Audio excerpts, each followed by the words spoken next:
Nick clearly has his work cut out for him deciding which of the women he wants to be with, and eventually he's going to narrow it down to just one. But imagine if he decided to have a relationship with two of them. Now, chances are that won't happen on The Bachelor, but there is another show on TV that's all about that. Here's Alex with more.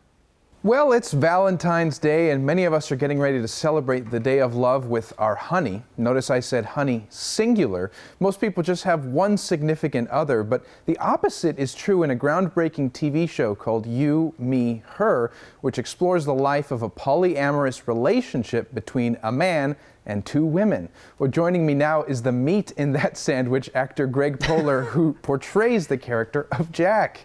Greg, thank you so much for joining us. Sure. Thank you for describing me in that manner. Well, I think it's pretty accurate. So would you say that this is Jack's dream come true or his worst nightmare to have two women like this?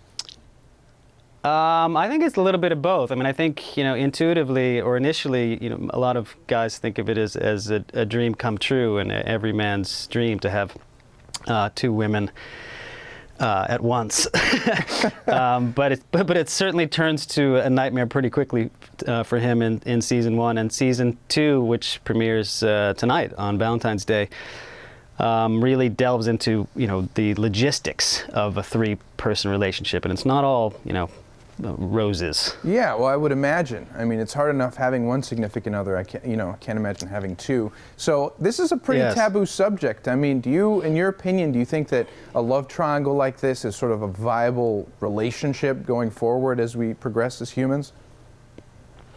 I don't know. I mean, I've certainly met a lot of people who are in these polyamorous relationships through the show.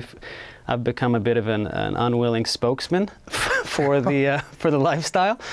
And the show really, it sounds more controversial, I think, than it actually plays out. I mean, the show is really about a normal suburban couple who both fall in love with the same woman, and they are struggling with it just as much as anyone else would.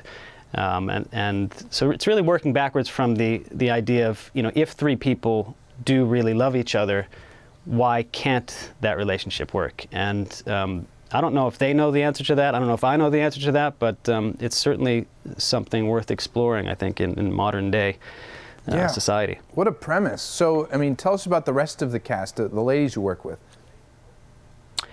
Yeah, they're fantastic. I mean, it's Rachel Blanchard, who plays my wife, and Priscilla Faya, who plays, I guess, her.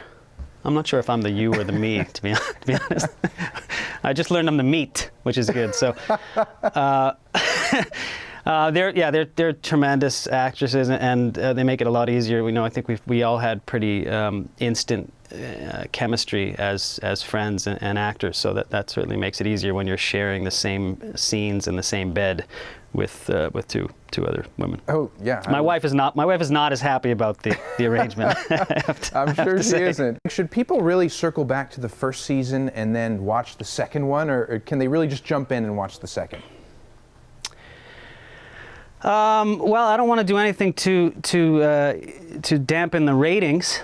So if you haven't seen season 1, feel free to jump in if you want. But I would recommend, I think, like any show, I think in order to get the gist of the relationship is to watch season 1 and see how this develops. Because, like I said, it's not as taboo or controversial or exploitive as you might think. It's really a show about normal people who find themselves in a very interesting, semi-abnormal situation. Well, it sounds fascinating, and I mean, it's great that you guys got a second season. Once you go for the third, I think you have an idea for the name, You Meet Her. And I think that's yes. Probably a really good title for it. Thank you so much. We were looking for a new title, so this is perfect. Excellent. Well, Greg Poehler, thank you so much for your time, and good luck with everything. Okay, thanks, Alex. All right, stay right where you are. We'll be right back.